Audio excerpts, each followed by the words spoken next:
Senate की शक्तियों में नेक्स्ट है न्यायिक शक्तियाँ। अमेरिका के संविधान में ये व्यवस्था की गई है कि राष्ट्रपति, उपराष्ट्रपति और दूसरे असैनिक अधिकारियों को देशद्रोह, भ्रष्टाचार या किसी और गंभीर अपराध के कारण महाभियोग की प्रक्रिया के द्वारा पद से हटाया जा सकता है। लेकिन साथ ही साथ संविधान में ये भी व्यवस्था की गई है कि महाभियोग की जो प्रक्रिया है उसमें पहल करने का जो अधिकार है वो केवल और केवल प्रतिनिधि सदन को है। माने महाभियोग की प्रक्रिया के अंतर्गत मुकदमे के लिए जो आरोप है वो प्रतिनिधि सदन ही लगा सकता है।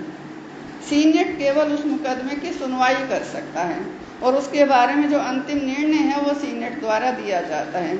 जैसे राष्ट्रपति को यदि पद से हटाना है तो आरोप प्रतिनिधि सदन ने तय कर दिए, प्रतिनिधि सदन में वो महाभियोग की प्रक्रिया के अंतर्गत जो आरोप लगाए गए हैं वो 2/3 बहुमत से पास हो गए।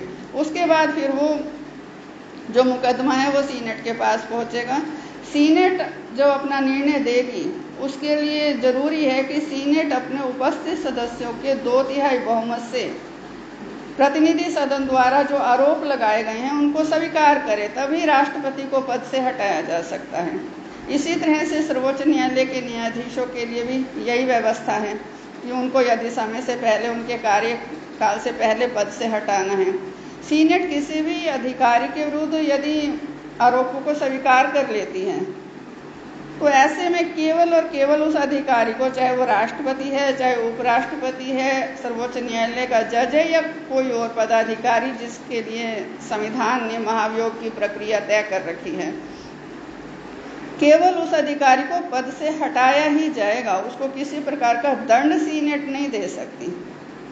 दंड देने का जो काम है वो देश का कानून करेगा। नेक्स्ट है इसमें कार्यपालिका पर नियंत्रण। अमेरिका में कार्यपालिका पर नियंत्रण प्रतिनिधि सदन का ना होकर सीनेट का है। राष्ट्रपति संयुक्त राज्य अमेरिका का मुख्य कार्यपालिका है।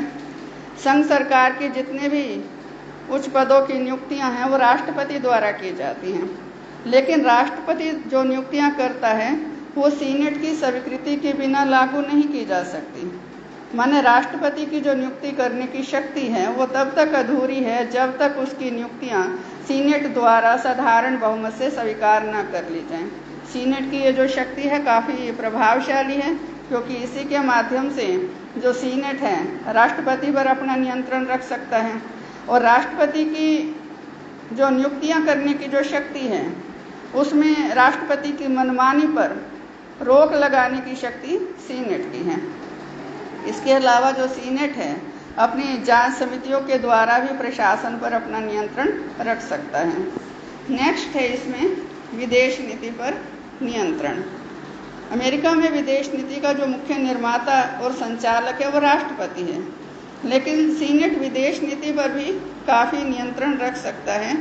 संविधान में ये व्यवस्था की गई है कि राष्ट्रपति दूसरे देशों के साथ संधियां कर सकता है, लेकिन ऐसी जो संधियां हैं वो अंतिम रूप से तभी लागू हो सकती हैं जब सीनेट इन्हें अपने 2/3 बहुमत द्वारा स्वीकार कर ले। अंतर्राष्ट्रीय संधियों को स्वीकृति देने के संदर्भ में सीनेट के हाथ में ये शक्ति इतनी महत्वपूर्ण है कि सीनेट की सहमति के बिना राष्ट्रपति अपनी विदेश नीति का संचालन कुशलतापूर्वक कर ही नहीं सकता। 1920 में राष्ट्रपति वुडरो विल्सन की जो वर्साई की संधि को सीनेट ने स्वीकार नहीं किया था और ऐसे में जो अमेरिका है राष्ट्र संघ का सदस्य नहीं बन पाया था। और इससे भी जो आश्चर्यजनक बात है वो ये है कि अमेरिका के राष्ट्रपति बिल क्लिंटन भारत, पाकिस्तान और दूसरे देशों को व्यापक परमाणु परीक्षण निषेध संधि पर हस्ताक्षर करने के लिए दबाव डाल रहे थे, परंतु बिल क्लिंटन उस संधि को अपने देश की विधान पालिका का जो ऊपरी सदन है सीनेट उससे स्वीकार नहीं करा पाए। सीनेट की ये जो शक्ति है विदेशी मामलों के संबंध में राष्ट्रपति की शक्तियों को सीमित करती है और दूसरी ओर सीनेट की जो प्रभावशाली स्थिति है इससे वो प्रकट होती है। नेक्स्ट है वित्तीय कार्य। अब जो वित्त विधेयक हैं नियमानुसार वो निम्न सदन में ही प्रस्तुत होते हैं, क्योंकि जनता के जो प्रतिनिधि हैं वो निम्न सदन में होते हैं। तो ऐसे में अमेरिका में भी, क्योंकि सीनेट तो संघ की इकाइयों का प्रतिनिधित्व करता है, तो जो वित्त विधेयक हैं वो नियमानुसार प्रतिनिधि सदन में ही पहले प्रस्तुत होता है, पहले सीनेट में प्रस्तुत नहीं हो सकता। लेकिन सीनेट की स्वीकृति के बिना कोई भी धन विधेयक अंतिम रूप से पास भी नहीं हो सकता। इसके अलावा जो सीनेट है वित्त विधेयक में हर तरह का संशोधन कर सकता है। कहा जाता है कि सीनेट विधेयक के शीर्षक को नहीं बदल सकता, बाकी वो चाहे कितने संशोधन उसमें कर सकता है। इतने संशोधन कई बार सीनेट द्वारा कर दिए जाते हैं कि जो विधेयक है वो बिल्कुल ही एक नए रूप में सामने आता है। सीनेट की जो वित्त विधेयक में संशोधन करने की शक्ति है वो इतनी अधिक व्यापक है कि ये जो शक्ति है एक तरह से सीनेट नया धन बिल शुरू कर देती है, ऐसी प्रतीत होती है। नेक्स्ट है चुनाव के संदर्भ में कार्य। जब उपराष्ट्रपति पद के लिए किसी भी उम्मीदवार को कुल सदस्यों का, जो निर्वाचन मंडल के कुल सदस्य हैं, उनका स्पष्ट बहुमत प्राप्त नहीं होता, तो जो सीनेट है, जो संविधान द्वारा निश्चित विधि है उसके अनुसार पहले 2 उम्मीदवारों में से किसी एक उम्मीदवार को उपराष्ट्रपति पद के लिए चुनता है। इसके अलावा जब उपराष्ट्रपति का पद किसी कारण से रिक्त हो जाता है तो राष्ट्रपति किसी व्यक्ति को इस पद पर मनोनीत करता है। तो ऐसा जो मनोनयन है उसकी स्वीकृति सीनेट और प्रतिनिधि सदन, जब तक दोनों सदन स्वीकृति नहीं दे दें, वो मनोनयन पूर्ण नहीं माना जाता। तो ये जो शक्ति है ये सीनेट और प्रतिनिधि सदन की दोनों की समान है। दोनों ही 2/3 बहुमत द्वारा जब उस मनोनयन को स्वीकार कर लेंगे तभी वो मनोनयन अपने आप में कानून रूप में पूर्ण माना जाएगा। इसके अलावा जो सीनेट है अपने सदस्यों में से किसी एक सदस्य को अंतरिम प्रधान भी चुनते हैं, जो उपराष्ट्रपति की अनुपस्थिति में सीनेट की जो कार्यवाही है उसका संचालन करता है। तो ऐसे में हम देखते हैं कि जो सीनेट की स्थिति है अमेरिका में वो काफ़ी प्रभावशाली है। यदि सीनेट को अमेरिका की संवैधानिक प्रणाली में से निकाल दिया जाए तो जो संयुक्त राज्य अमेरिका की संवैधानिक प्रणाली है उसका ढांचा गिरकर ढेर हो जाएगा। ठीक है कि सीनेट की बनावट में कुछ दोष भी हैं, जैसे सभी राज्यों को समान प्रतिनिधित्व दिया गया है। कुछ राज्य तो बहुत ही छोटे हैं अमेरिका में, जिनकी संख्या कुछ लाख है, जो जनसंख्या है उनकी कुछ लाख है, और कुछ ऐसे बड़े राज्य भी हैं अमेरिका में जिनकी जो जनसंख्या है वो करोड़ों में है। बावजूद इसके सबको समान प्रतिनिधित्व सीनेट में दिया गया है। सभी राज्य सीनेट में अपने 2-2 सदस्य ही भेज पाते हैं, चाहे कोई छोटा राज्य हो चाहे कोई बड़ा राज्य हो। इसके अलावा सीनेट में जो पूंजीपति हैं वही आमतौर पर चुनाव जीत कर आते हैं, और इसी कारण से सीनेट को बहुत बार अमीर जादों का घर भी कहा जाता है। सीनेट में जो भाषण देने की असीमित स्वतंत्रता है उसका भी बहुत बार दुरुपयोग भी किया जाता है। धन विधेयक हैं वो सीनेट में शुरू नहीं किया जा सकते, लेकिन धन विधेयक में किसी भी तरह का कोई संशोधन करना है वो सीनेट कर सकती है।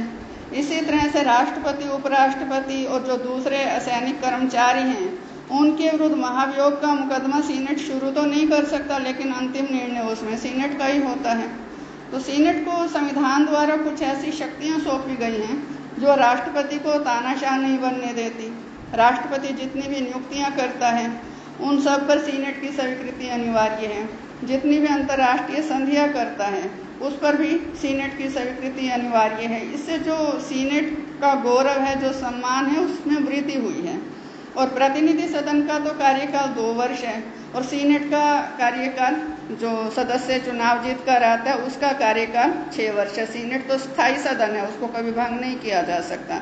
लेकिन जो सदस्य चुनाव लड़ना चाहते हैं, जो कुशल राजनीतिज्ञ हैं, जो उच्च कोटि के राजनीतिज्ञ हैं, वो फिर वो 2 वर्ष की अवधि वाला चुनाव क्यों लड़ना पसंद करेंगे, वो 6 वर्ष की अवधि वाला चुनाव लड़ना पसंद करेंगे। तो ऐसे में जो उच्च कोटि के राजनीतिज्ञ हैं वो सीनेट का चुनाव लड़ना ही ज़्यादा पसंद करते हैं। और दूसरा, सीनेट का चुनाव भी, सीनेट के जो सदस्यों का चुनाव है वो जनता द्वारा प्रत्यक्ष रूप से होता है। माने वो भी अपने आप को जनता का प्रतिनिधि ही मानेंगे। फिर प्रतिनिधि सदन के सदस्यों का चुनाव तो जनता द्वारा प्रत्यक्ष रूप से होता ही है, लेकिन ऊपरी सदन के सदस्यों का चुनाव भी जनता द्वारा प्रत्यक्ष रूप से होना, ये सीनेट के सम्मान में वृद्धि करता है। वैधानिक क्षेत्र में आमतौर पर जो निम्न सदन हैं वो ज़्यादा शक्तिशाली होते हैं, लेकिन अमेरिका में ऐसी स्थिति नहीं है। अमेरिका में जो दोनों सदन हैं उसकी शक्तियां समान है, और कहीं ना कहीं वैधानिक क्षेत्र में भी सीनेट जो है वो प्रतिनिधि सदन से ज़्यादा शक्तिशाली है। तो ऐसे में अमेरिका की संवैधानिक प्रणाली में सीनेट एक ऐसी संस्था है जिसके सहयोग के बिना ना तो राष्ट्रपति अपने कार्यों को पूर्ण कर सकता है और ना ही प्रतिनिधि सदन अपने कानून निर्माण के कर्तव्यों को पूर्ण कर सकती हैं। धन्यवाद।